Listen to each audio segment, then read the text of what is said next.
subscribe to Mufti Tariq Online and press the bell icon for more videos. السلام علیکم ورحمۃ اللہ۔ صلاۃ التسبیح پڑھنے کا کیا طریقہ ہے، نیت کیسے کرتے ہیں، کتنی رکعتیں پڑھنی ہوتی ہیں، ایک رکعت میں کتنی مرتبہ تسبیح پڑھی جاتی ہے، پلیز صلاۃ التسبیح کا مکمل طریقہ تو بیان کر دیجئے۔ فروا لاہور سے بہن نے ایک انتہائی اہم اور افضل نفل عبادت کے بارے میں پوچھا ہے۔ یاد رہے صلاۃ التسبیح پڑھنے کی بہت زیادہ فضیلت ہے، اس نماز کے پڑھنے پر بہت زیادہ اجر و ثواب ملتا ہے۔ حدیث مبارکہ میں ہے کہ اللہ تبارک و تعالی اس نماز کے طفیل انسان کے تمام گناہوں کو بخش دیتا ہے۔ اور پھر ایک مرتبہ حضور نبی رحمت صلی اللہ علیہ وآلہ وسلم نے اپنے پیارے چچا حضرت عباس رضی اللہ تعالی عنہ سے فرمایا، کیا میرے چچا جان، کیا میں آپ پر احسان نہ کروں، کیا میں آپ کو کچھ عطا نہ کروں کہ اگر آپ اس عمل کو اپنی زندگی میں کریں گے تو اس عمل کے طفیل اللہ کریم آپ کے سابقہ صغیرہ گناہوں کو بخش دے گا۔ تو حضرت عباس رضی اللہ تعالی عنہ عرض کرنے لگے کہ یا رسول اللہ صلی اللہ علیہ وآلہ وسلم ضرور ارشاد فرمائیے۔ پھر حضور نبی رحمت صلی اللہ علیہ وآلہ وسلم نے فرمایا، کیا میرے چچا جان، آپ صلاۃ التسبیح کی نماز پڑھو۔ اور پھر حضور نبی رحمت صلی اللہ علیہ وآلہ وسلم فرمانے لگے، ہو سکے تو روزانہ اس نماز کو پڑھو، اگر اتنی طاقت نہیں ہے تو پھر ہر جمعہ کو پڑھو، اگر یہ بھی نہیں کر سکتے تو مہینہ میں ایک مرتبہ پڑھ لو، اگر مہینہ میں بھی نہیں پڑھ سکتے تو سال میں ایک مرتبہ پڑھو، اگر سال میں بھی صلاۃ التسبیح کی نماز نہیں پڑھ سکتے تو زندگی میں ایک مرتبہ ضرور اس نماز کو ادا کر لو۔ اس نماز کی بہت زیادہ فضیلت ہے، شب قدر ہو یا شب برات، اس نماز کو ضرور اپنی عبادت کا حصہ بنایا کرے۔ اب یہ سمجھیے کہ صلاۃ التسبیح پڑھنے کا طریقہ کار کیا ہے۔ اس حوالے سے سب سے پہلے تو آپ نے نیت کرنی ہوتی ہے، کیونکہ کسی بھی نیک عمل کے لیے نیت کا ہونا یہ ضروری ہے۔ اب نیت اس طرح سے کریں کہ میں نیت کرتا ہوں 4 رکعت نماز صلاۃ التسبیح نفل کی، واسطے اللہ تعالیٰ کے، منہ میرا خانہ کعبہ کی طرف، اللہ اکبر۔ اسی نیت کو آپ دل میں بھی کر سکتے ہیں، یعنی اگر زبان سے نیت کے الفاظ ادا کرنا چاہیں تو یہ مستحب عمل ہے، مگر اصل میں نیت جو ہے وہ دل کا پختہ ارادہ ہے۔ نیت کر لینے کے بعد تکبیر تحریمہ کہہ کر نماز شروع کریں گے، اللہ اکبر کہہ کر ہاتھ باندھ لیجئے۔ اس کے بعد پھر سب سے پہلے ثنا پڑھیں، سبحانک اللہم وبحمدک وتبارک اسمک وتعالی جدک ولا الہ غیرک، مکمل ثنا پڑھیں۔ ثنا پڑھنے کے بعد 15 مرتبہ اس تسبیح کو پڑھیں، یعنی جب آپ نے ثنا پڑھ لی ہے تو اس کے فوراً بعد اعوذ باللہ اور بسم اللہ نہیں پڑھنی، بلکہ اس سے پہلے 15 مرتبہ یہ تسبیح پڑھنی ہے، سبحان اللہ والحمد للہ ولا الہ الا اللہ واللہ اکبر۔ ثنا پڑھنے کے بعد اس تسبیح کو 15 مرتبہ پڑھیں، اس کے بعد پھر اعوذ باللہ اور بسم اللہ پڑھ کر سورۃ فاتحہ کی تلاوت کریں، سورۃ فاتحہ کے ساتھ کوئی دوسری سورت ملائیں۔ اب سورۃ فاتحہ اور اس کے ساتھ کوئی دوسری سورت پڑھ لینے کے بعد رکوع میں نہیں جانا، بلکہ قیام کی حالت میں ہی رکوع میں جانے سے پہلے 10 مرتبہ پھر اسی تسبیح کو دہرانا ہے، سبحان اللہ والحمد للہ ولا الہ الا اللہ واللہ اکبر، یعنی کہ قیام کی حالت میں 25 مرتبہ، 15 مرتبہ سورۃ فاتحہ اور اس کے ساتھ دوسری سورت پڑھنے سے پہلے، اور 10 مرتبہ سورۃ فاتحہ اور اس کے ساتھ دوسری سورت ملا لینے کے بعد اس تسبیح کو پڑھنا ہے۔ اس کے بعد پھر اللہ اکبر کہہ کر رکوع کریں۔ رکوع میں جانے کے بعد پہلے تو رکوع کی تسبیح پڑھنی ہے، سبحان ربی العظیم، 3 مرتبہ اس تسبیح کو پڑھیں۔ رکوع کی تسبیح پڑھنے کے بعد پھر 10 مرتبہ رکوع کی حالت میں ہی اسی تسبیح کو، یعنی کہ سبحان اللہ والحمد للہ کو دہرانا ہے۔ رکوع میں 10 مرتبہ پڑھ لینے کے بعد پھر سمع اللہ لمن حمدہ ربنا ولک الحمد پڑھنے کے بعد 10 مرتبہ کھڑے کھڑے اسی تسبیح کو پڑھنا ہے۔ 10 مرتبہ تسبیح پڑھ لینے کے بعد پھر اللہ اکبر کہہ کر سجدہ کریں۔ سجدہ میں پہلے تو سجدہ کی تسبیح پڑھنی ہے، سبحان ربی الاعلی، 3 مرتبہ اس کو پڑھیں۔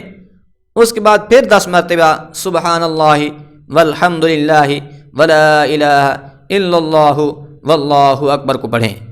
پھر اللہ اکبر کہہ کر سجدہ سے اٹھیں گے۔ تو یہ جو 2 سجدوں کے درمیان بیٹھنا ہے اسے جلسہ کہتے ہیں۔ اس جلسہ کی حالت میں بھی 10 مرتبہ اسی تسبیح کو دہرانا ہے۔ اس کے بعد اللہ اکبر کہہ کر دوسرا سجدہ کریں، اس میں بھی پہلے سجدہ کی تسبیح پڑھیں، اس کے بعد سجدہ کی حالت میں ہی 10 مرتبہ سبحان اللہ والحمد للہ والی تسبیح پڑھیں۔ اس طرح سے آپ کی ایک رکعت بھی مکمل ہو جائے گی۔ جب آپ ایک رکعت مکمل کر چکے ہوں گے تو اس میں آپ 75 مرتبہ اسی تسبیح کو پڑھ چکے ہوں گے۔ 25 مرتبہ قیام کی حالت میں، یعنی کہ 15 مرتبہ سورۃ فاتحہ سے پہلے اور 10 مرتبہ سورۃ فاتحہ اور اس کے ساتھ دوسری سورت ملا لینے کے بعد، تو یہ ہو جائے گی 25 مرتبہ قیام کی حالت میں۔ اس کے بعد پھر رکوع سے کھڑا ہونے کے بعد سجدہ میں، جلسہ میں، دوسرے سجدہ میں، ان تمام حالتوں میں 10 مرتبہ آپ نے اسی تسبیح کو پڑھا ہے۔ جب ایک رکعت آپ نے مکمل کر لی تو دوسری رکعت کے لیے اللہ اکبر کہہ کر قیام کی حالت میں کھڑے ہو جائیں۔ اب کیونکہ دوسری رکعت میں ثنا پڑھنی نہیں ہے، اس لیے دوسری رکعت میں سب سے پہلے آپ نے اسی تسبیح کو پڑھنا ہے، سبحان اللہ والحمد للہ، کیونکہ سورۃ فاتحہ سے پہلے 15 مرتبہ اس تسبیح کو پڑھنا ضروری ہے۔ اس کے بعد پھر بسم اللہ پڑھ کر سورۃ فاتحہ کی تلاوت کریں، اس کے ساتھ کوئی دوسری سورت ملائیں، سورت ملا لینے کے بعد پھر 10 مرتبہ اسی تسبیح کو پڑھنا ہے، سبحان اللہ والحمد للہ۔ پھر رکوع کریں، رکوع میں پہلے رکوع کی تسبیح پڑھیں، بعد میں 10 مرتبہ اسی تسبیح کو دہرائیں۔ پھر رکوع سے کھڑا ہونے کے لیے سمع اللہ لمن حمدہ اور ربنا ولک الحمد پڑھنے کے بعد کھڑے کھڑے 10 مرتبہ اسی تسبیح کو دہرائیں۔ اس کے بعد سجدہ کریں، پہلے سجدہ کی تسبیح پڑھیں، پھر 10 مرتبہ اسی تسبیح کو دہرائیں۔ اسی طرح پھر سجدہ سے اٹھ کر بیٹھیں، یہاں بھی 10 مرتبہ اسی تسبیح کو دہرائیں۔ اس کے بعد دوسرے سجدہ میں بھی سجدہ کی تسبیح پڑھنے کے بعد 10 مرتبہ اسی تسبیح کو پڑھنا ہے۔ اس طرح سے آپ کی 2 رکعتیں مکمل ہو جائیں گی۔ اب آپ قعدہ کریں، یعنی کہ التحیات کے لیے بیٹھ جائیں۔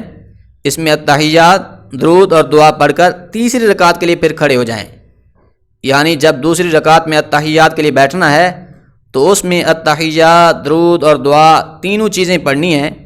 اس کے بعد پھر تیسری رکعت کے لیے کھڑا ہونا ہے۔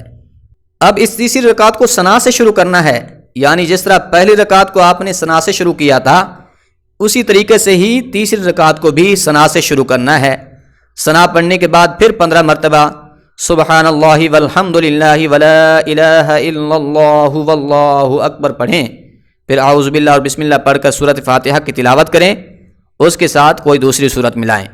اس کے بعد پھر رکوع میں جانے سے پہلے قیام ہی کی حالت میں 10 مرتبہ اسی تسبیح کو دہرائیں، پھر رکوع کی حالت میں 10 مرتبہ پڑھیں، اس کے بعد رکوع سے کھڑا ہونے کے بعد 10 مرتبہ، پھر سجدہ کی حالت میں 10 مرتبہ، اس کے بعد جلسہ میں بھی 10 مرتبہ، اس طریقے سے پھر دوسرے سجدہ میں بھی 10 مرتبہ اسی تسبیح کو پڑھنا ہے، یعنی کہ رکوع اور سجدوں کی جو اپنی تسبیحات ہیں انہیں پہلے پڑھنا ہوتا ہے، اس کے بعد پھر 10 مرتبہ ان تمام حالتوں میں اسی تسبیح کا تکرار کرنا ہے، سبحان اللہ والحمد للہ ولا الہ الا اللہ واللہ اکبر۔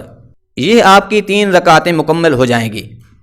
چوتھی رکعت میں جب آپ کھڑے ہوں گے تو سب سے پہلے 15 مرتبہ اسی تسبیح کو دہرائیں گے، کیونکہ چوتھی رکعت میں ثنا پڑھنی نہیں ہوتی، اس لیے سب سے پہلے 15 مرتبہ اسی تسبیح کو پڑھیں، اس کے بعد بسم اللہ پڑھ کر سورۃ فاتحہ کی تلاوت کریں، سورۃ فاتحہ کے ساتھ کوئی دوسری سورت ملائیں، اس کے بعد 10 مرتبہ قیام کی حالت میں ہی اسی تسبیح کو دہرائیں، پھر 10 مرتبہ رکوع کی حالت میں، اس کے بعد رکوع سے کھڑا ہونے کے بعد 10 مرتبہ، پھر سجدہ کی حالت میں 10 مرتبہ، اس کے بعد جلسہ میں بھی 10 مرتبہ، پھر دوسرے سجدہ میں بھی 10 مرتبہ اسی تسبیح کو پڑھنا ہے۔ اس طریقے سے یہ آپ کی 4 رکعتیں مکمل ہو جائیں گی۔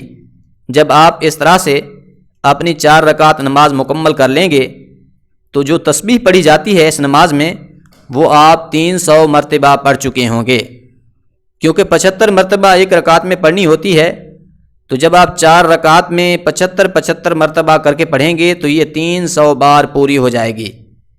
اس کے بعد پھر قعدہ کریں، اس میں تشہد یعنی التحیات، درود اور دعا پڑھ کر دائیں بائیں سلام پھیر لیں۔ اس طریقے سے آپ کی صلاۃ التسبیح کی نماز مکمل ہو جائے گی۔